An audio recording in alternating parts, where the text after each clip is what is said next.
¿Qué tal? ¿Cómo estás? Buenos días. Buenos días. Espero que estés muy bien.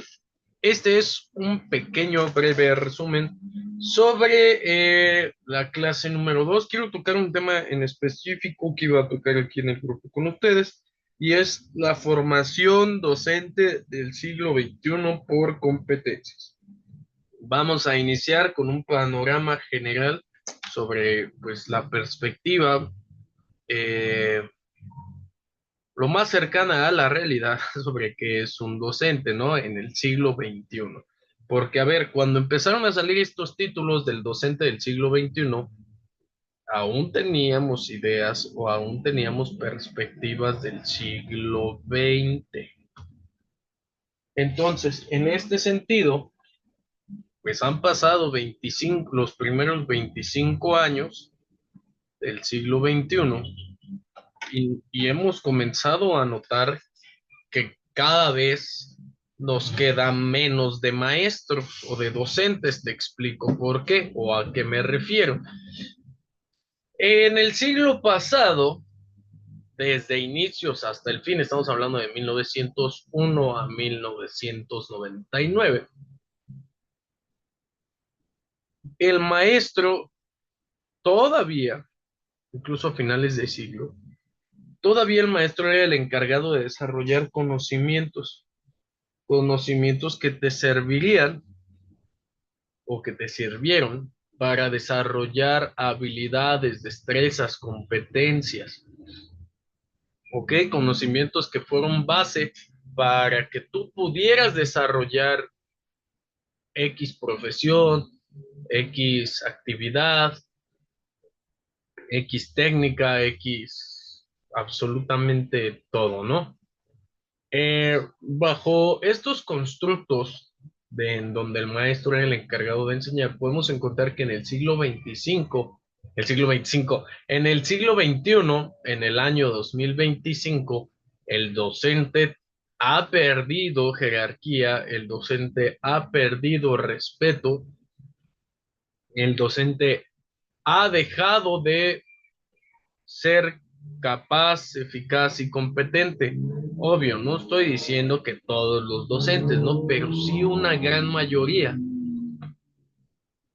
que dejó de un lado la responsabilidad educativa para introducirse a un mercado laboral que está en constante cambio, crecimiento y que en los últimos años de este nuevo siglo, que son los primeros del primer cuarto de siglo, no solo ha sido atacado, ofendido, sino que también ha sido menospreciado, ¿no? Y mucho tiene que ver lo que han dejado de hacer, lo poco que hacemos, digo, nos incluimos todos, y la poca capacidad que tenemos para desarrollar un proceso educativo. Ojo con lo que estoy diciendo, ¿eh? Para desarrollar un proceso educativo, para entenderlo, identificarlo,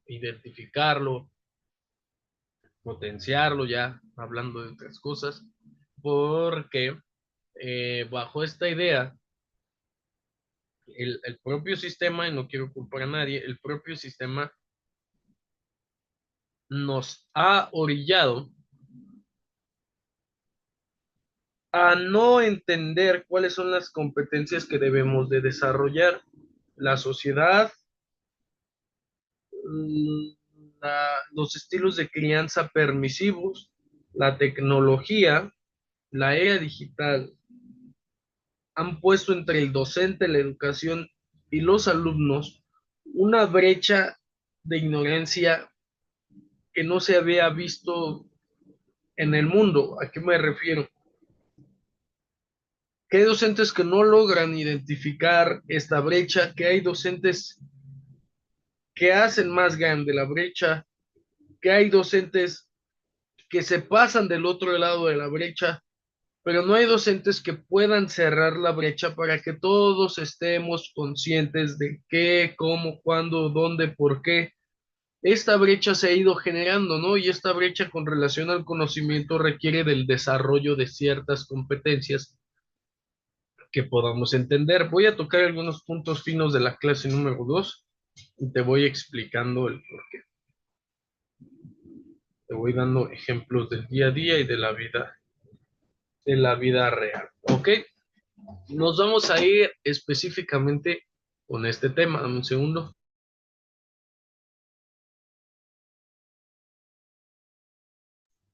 Ok, te leo. Para afrontar los continuos, déjame quitar este perdón.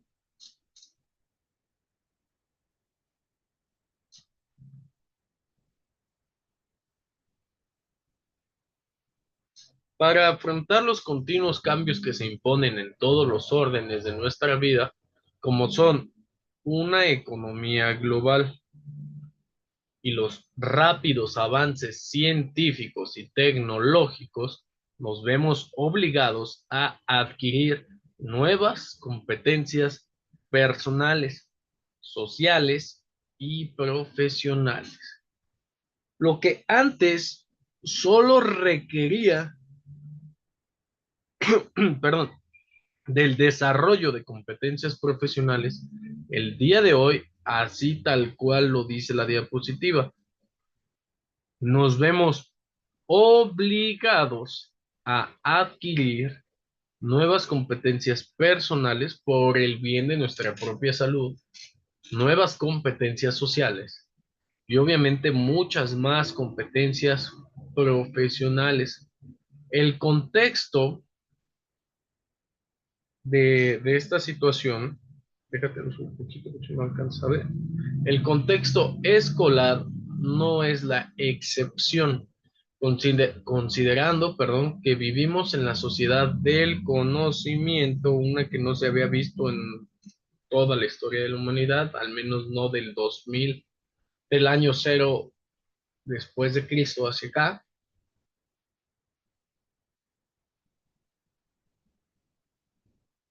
Perdón. Esta sociedad del conocimiento nos exige o nos orilla a ser docentes capaces de implementar estrategias que motiven a los alumnos. Porque ahora el docente se tiene que enfocar en motivar. Si tú recuerdas tus clases de didáctica general o de pedagogía comparada, recordarás que han sido algunos, muchos y varios autores que nos han expuesto la perspectiva de que la escuela como institución que reproduce contenidos no es funcional para el desarrollo pleno, integral o el desarrollo cognitivo de una persona, que sirve a intereses gubernamentales, que sirve a intereses personales y que muy rara vez o que en extraordinarias ocasiones sirve al desarrollo de una persona que tiene como fin último servir a la humanidad. Esa es como la utopía general de la escuela, pero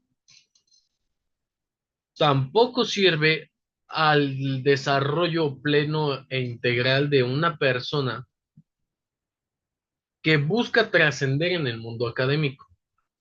Ok, ahora los docentes tienen que buscar estas estrategias para motivar a los alumnos porque estos alumnos migrantes digitales o nativos digitales ya se dieron cuenta las repercusiones que tiene un mal sistema, un mal modelo educativo. ¿Ok?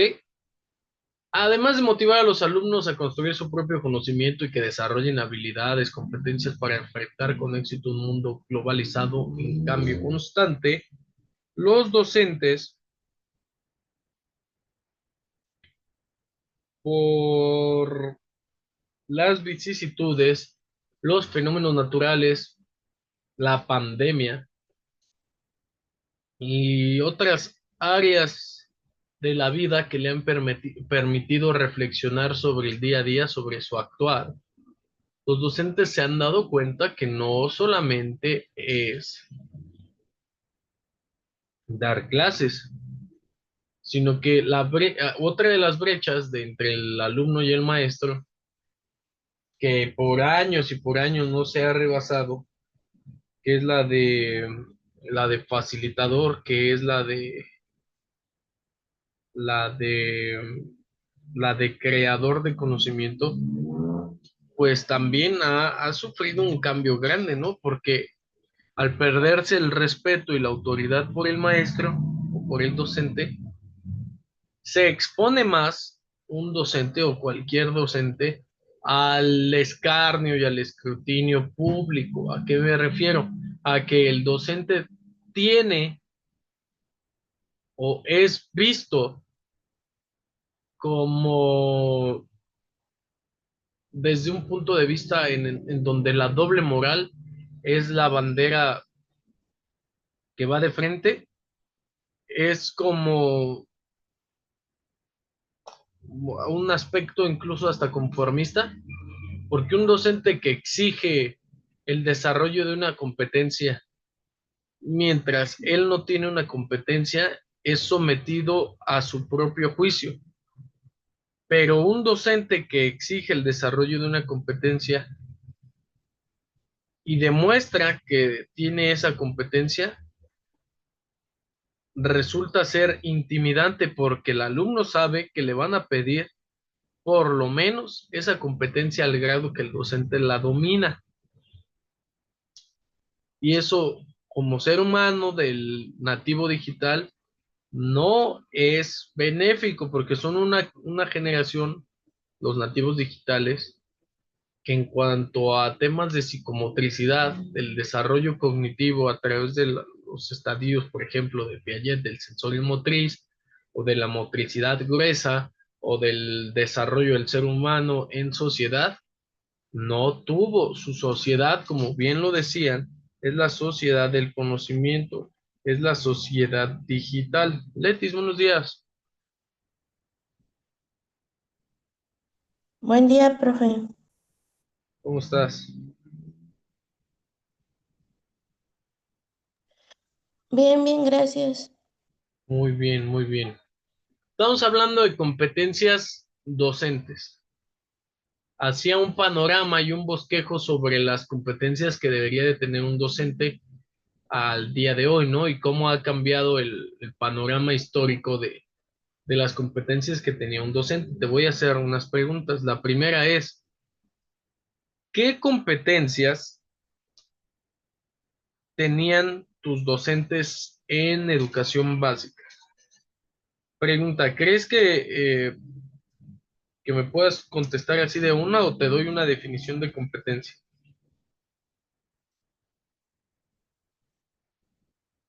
No va a haber una definición.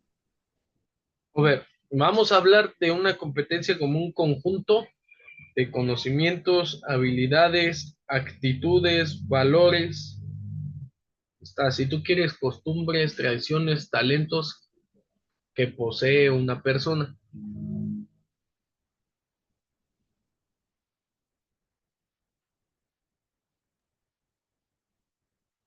Ok.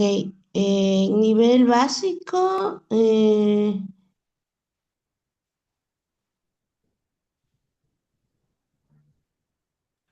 Te la cambio. Durante tu educación básica, ¿qué cosas aprendiste o qué cosas sabes hacer que aprendiste de un maestro?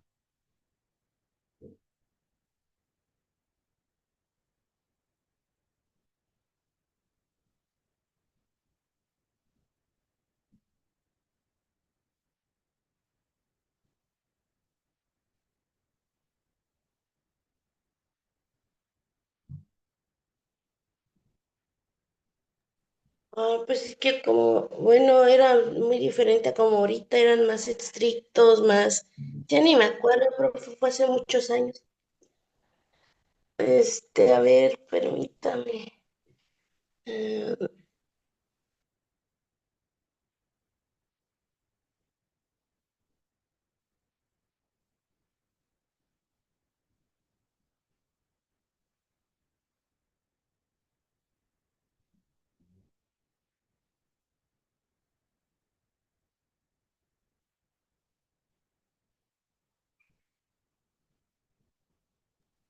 Ay, profe, no se me viene nada a la mente. A Ah, ver, te voy a poner un ejemplo mío, ¿va? A ver si ok. despertamos ahí el ingenio. Ah, yo en mi educación básica, te voy a hablar del kinder, porque es un hecho que tengo muy marcado.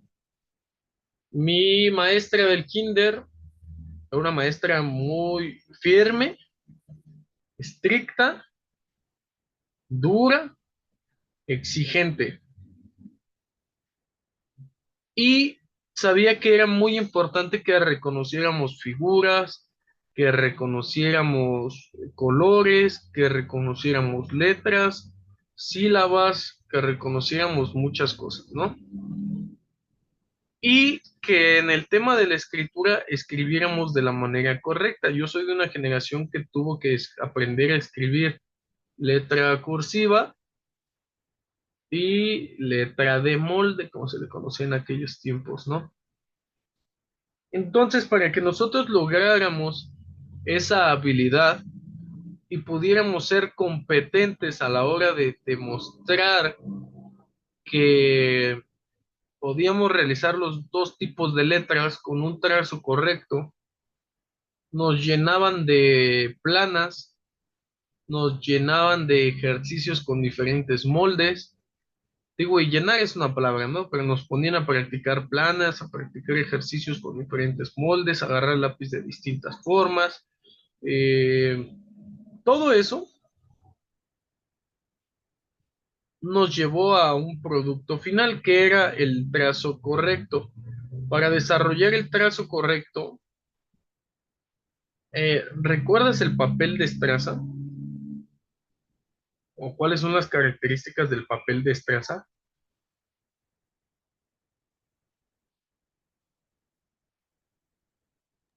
Sí, profe, creo que sí, era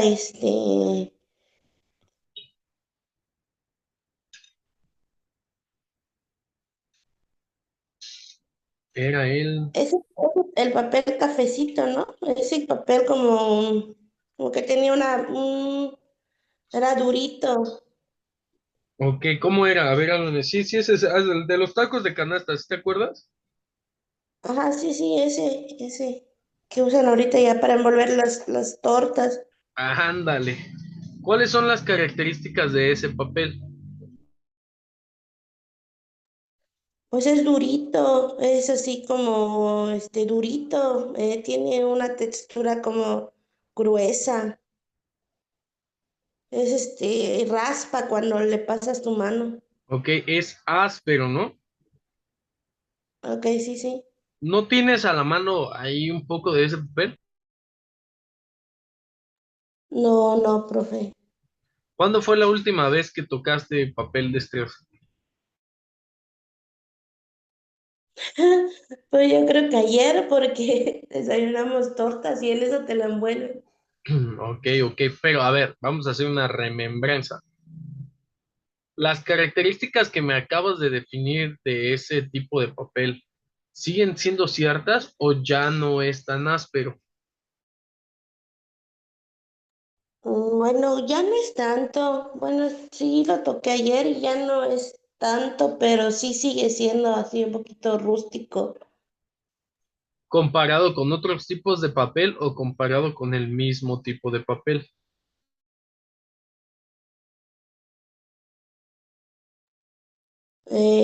Pues yo creo que antes era más rústico, no, no recuerdo, pero ahorita ya no es tanto. Ok, ahora ya no es tanto. ¿A qué me refiero? Que hace muchos años, estoy hablando más o menos de 1997, ya llovió, 98, la técnica final era que los últimos 3 meses del preescolar, nosotros escribiéramos en papel de estraza todos nuestros ejercicios para que pudiéramos desarrollar la técnica de la aprehensión, del agarrado del lápiz, para tener un trazo correcto y en lugar de tener la muñeca apoyada sobre el cuaderno, la tuviéramos apoyada sobre el lápiz para poder sentir la textura del papel de estraza. Y una vez que la sintiéramos, recordáramos que pues no era correcto el trazo y que había que pegar el lápiz, no la mano, porque esa es una de las formas en las que el trazo se vuelve incorrecto, cuando empezamos a utilizar el apoyo de la palma, la antepalma, y todavía no tenemos consolidado los músculos que fortalecen a los dedos y no podemos desarrollar trazos correctos.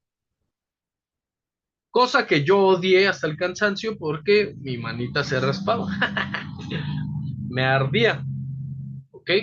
Pero esta habilidad que se fue desarrollando me permite, muchísimos años después, 28 años después, tener un trazo correcto de la letra. Tener una letra que en los años 2000 en educación básica, en la primaria, se conocía como una letra de mujer, en educación secundaria como tiene letra de niña, en la preparatoria como letra de licenciado. Ubica nada más los aspectos generacionales, ¿no? Y al día de hoy es la letra correcta de un maestro. Podemos hablar de la siguiente diapositiva. ¿Me ayudas leyendo, Letis, por favor? Sí. Cuando hago mi planeación, debo pensar en lo que les será útil a mis alumnos para enfrentar los retos de la vida diaria. ¿Tú por qué crees que aquella maestra que ya tiene mucho que no veo, pero que sí tengo conocimiento de ella, porque además es una buena amiga de la familia, ¿tú por qué crees que la maestra fue tan firme, tan dura, tan estricta con los padres de familia, con sus alumnos?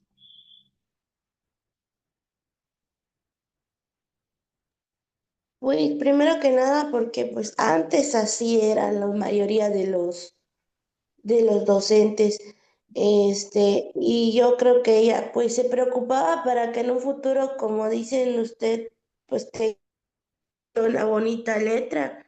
Y pues no está mal, no está mal. Yo creo que ahorita pues es diferente y a veces yo siento que no tan bien, porque pues eso nos ayudaba. Yo me acuerdo que mis maestros también eran así, eran muy estrictos y sí te hacían hacer bien las cosas, no nada más de que, ay, ya lo pasó, ya pasa el año.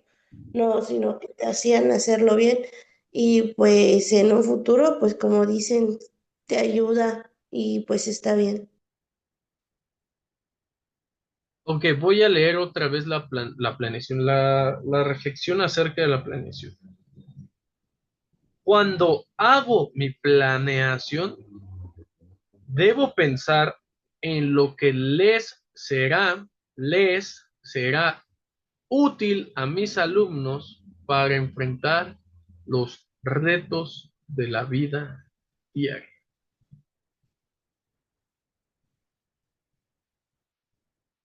La educación ha cambiado, actualmente la planeación es un hecho inherente de la práctica docente.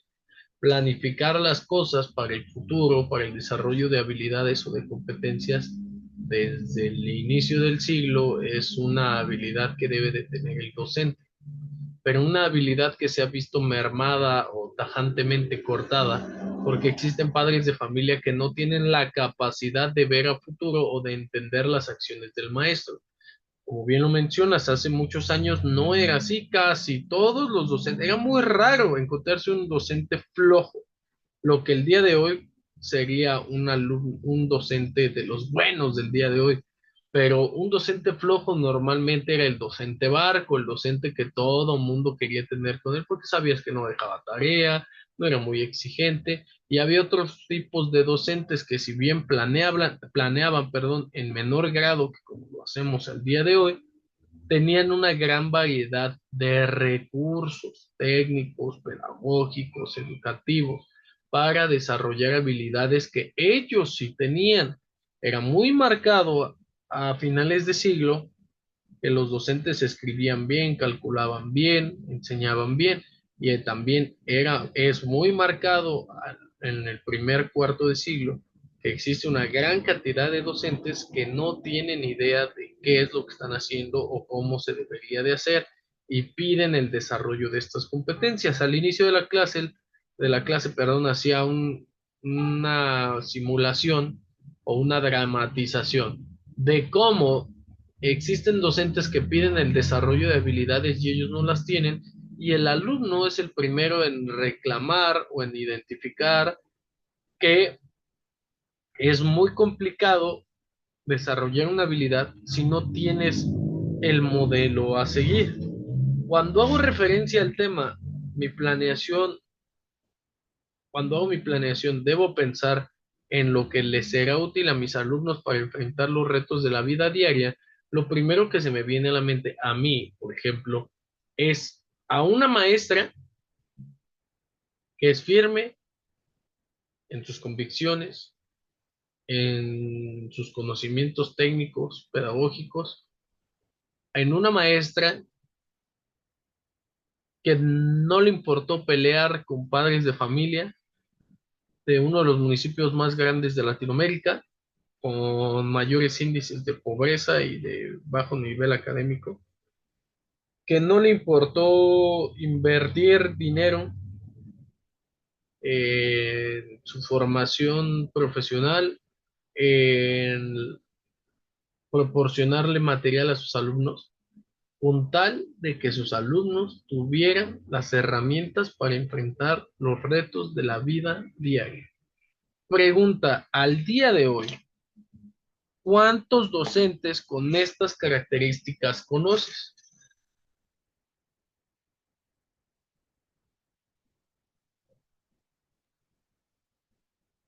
Pues yo creo que muy, muy, muy, muy poquitos, así contaditos en el tiempo que llevo ahorita en la licenciatura, dos, tres.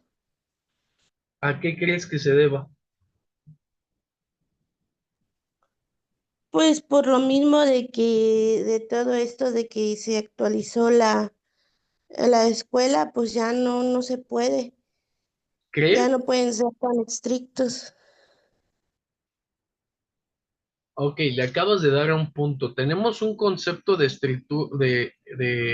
exigencia del siglo pasado, inquisidor, cultural, familiar, porque la exigencia tiene muchas formas. Yo digo, ¿no? Yo digo, de tema muy personal, que la exigencia es como el agua. El agua se adapta al molde. ¿A qué me refiero? Cuando pones agua en un vaso, ¿de qué toma forma el agua?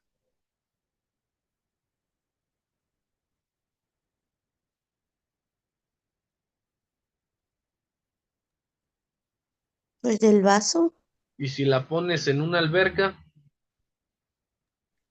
pues de la alberca, y si la llevas al río,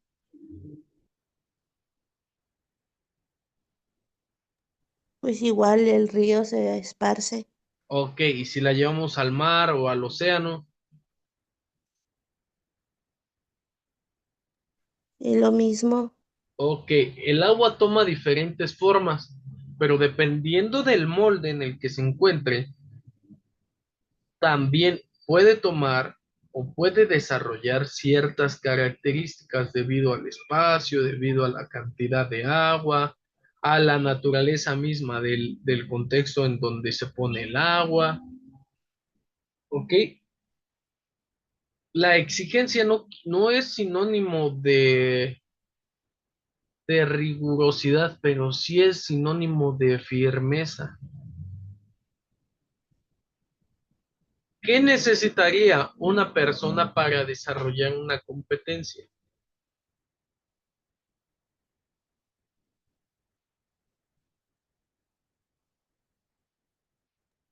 La habilidad, ser bueno en lo que quiere desarrollar. ¿Cómo desarrollas una habilidad?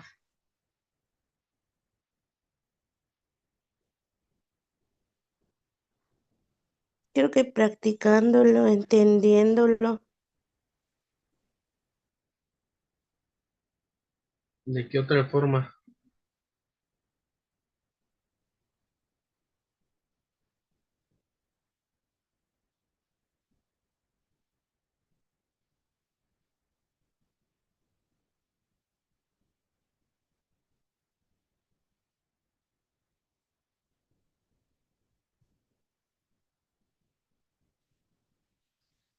No, es que pues, yo creo Mencióname que una más que habilidad nada que por tengas. ponerlo en práctica, una habilidad. mm,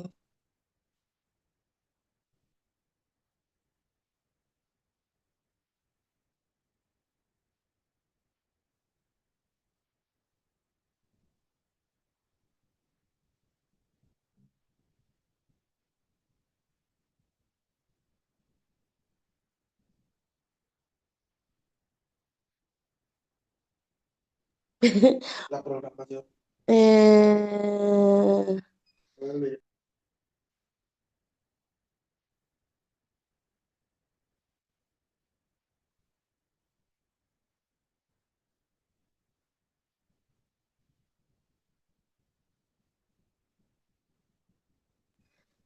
este,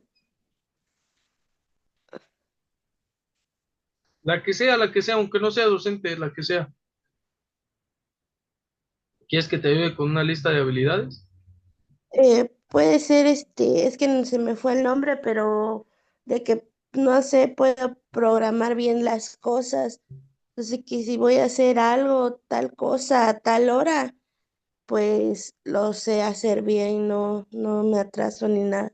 Pero no, no se me viene a la mente cómo se le llamaría. Ok, mira, vamos a hablar de dos tipos de habilidades. Las blandas, que tienen que ver con cognitivas, comunicación, autogestión y liderazgo. Voy a tomar un ejemplo de cada una. Habilidades cognitivas blandas. Pensamiento crítico, pensamiento creativo, resolución de problemas, toma de decisiones y análisis de datos. De comunicación asertiva, escucha activa, trabajo en equipo, relaciones interpersonales y persuasión, por citar algunas, ¿no? De autogestión, ejemplo tú, gestión del tiempo, organización, adaptabilidad, flexibilidad, manejo del estrés, resiliencia. De liderazgo, habilidades para liberar, motivar, delegar, tener una visión y socioemocionales, inteligencia emocional, empatía, paciencia y habilidad. ¿Por qué se manifiesta a este término como habilidades blandas? Porque son aquellas habilidades que son producto de un proceso de desarrollo cognitivo. ¿Ok? Habilidades duras, habilidades tecnológicas, manejo de plataformas, redes sociales, análisis de datos, softwares, habilidades informáticas de diseño gráfico, de edición multimedia, lingüísticas, conocimiento de cualquier tipo de idioma que no sea el lenguaje materno. Numéricas, habilidad de conteo, habilidad de rastreo e identificación de datos alfanuméricos y de conocimientos específicos. Manejo de maquinaria, conocimiento en áreas específicas, español, matemáticas, geografía, historia, etcétera, etcétera, etcétera. Ok, ¿cómo desarrollaste esta habilidad de gestión del tiempo y organización? ¿Quién te la enseñó? ¿Dónde la aprendiste?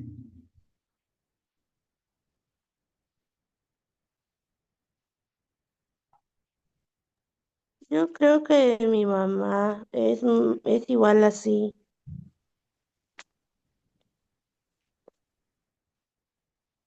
¿Y cómo te la enseñó?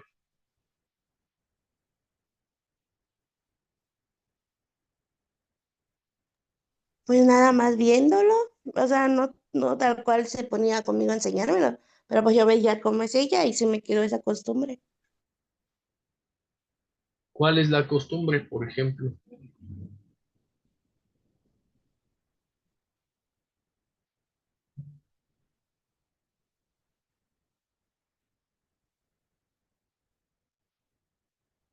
Pues la organización, ¿no? La forma en que va a hacer las cosas, o por ejemplo, si tenemos algún compromiso, y tenemos que ver qué vamos a llevar, organizar las cosas, vas a llegar a tal hora, estar puntual.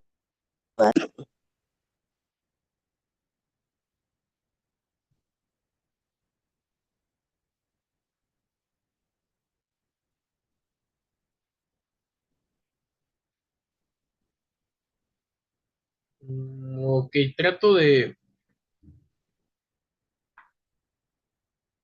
entender y asociarlo a un concepto técnico. A ver, supongamos que mi aprendizaje fue sociocultural, vicario, ¿no?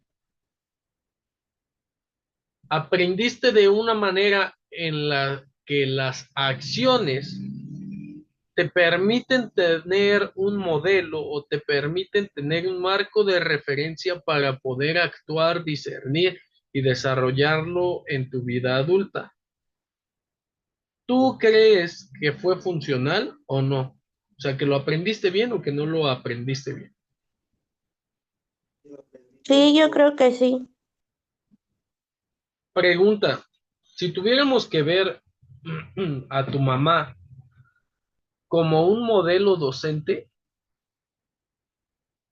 ¿crees que tu mamá lo hacía porque quería o lo hacía porque sabía que era importante para ti o que sería importante para ti?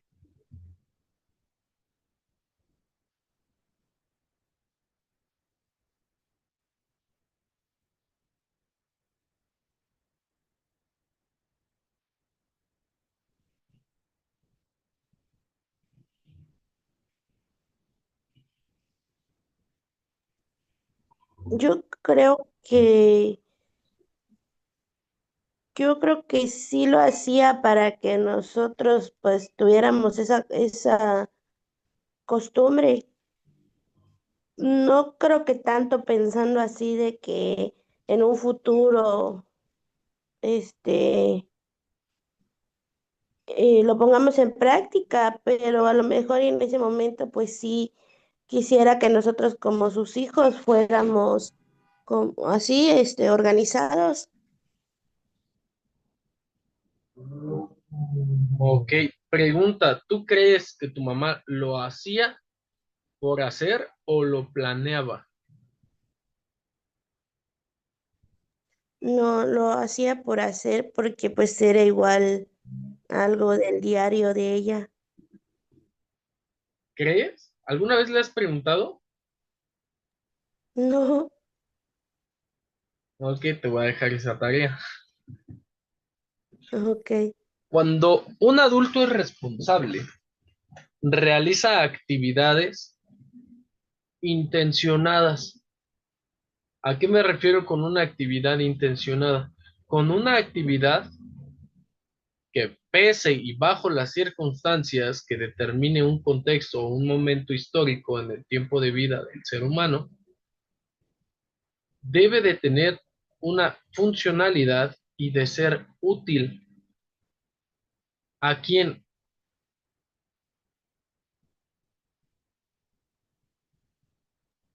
A la persona que lo está viendo, Bien, en este caso a los hijos, ¿no?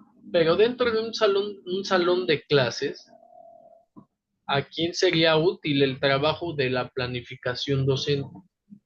a los alumnos, Ok, ¿cómo harías para identificar, antes de plasmar en tu planeación, cómo harías para identificar qué habilidades, destrezas o conocimientos requieren los miembros de un grupo al que tú les vas a impartir una clase o un conocimiento? pues observando lo que necesidades tienen, ¿Cómo harías grupalmente. para, perdón, cómo harías para cuantificar o cualificar esas necesidades? ¿Con base en qué?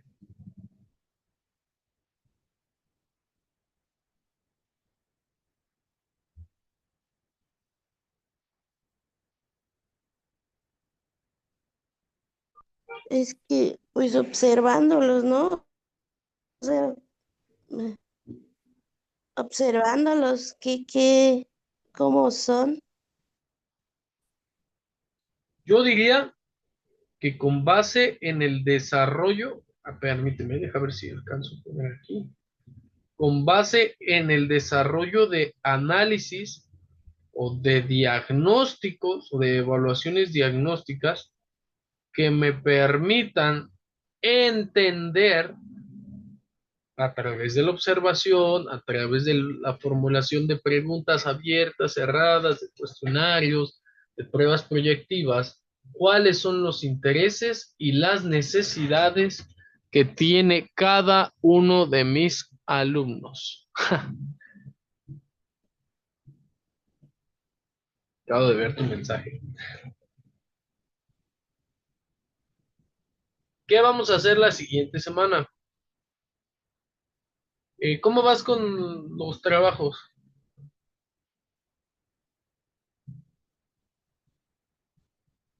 Pues creo que sí le voy entendiendo. O sea, es mucho. Pero pues sí, sí se entiende en los mensajes que mandó. Ok, la siguiente clase vamos a ver cómo realizar diagnósticos para desarrollar competencias. ¿Va? Competencias académicas, bueno, del estudiante y del docente. Ok, profe. Va que va, para que luego todas las dudas que tengan las vayan escribiendo durante esta semana. Yo les voy apoyando en eso, ¿va? Sí, sí, está bien. Va que va, Letis. Ahorita nos conectamos en la siguiente clase. Yo te aviso, ¿va? Sí, gracias.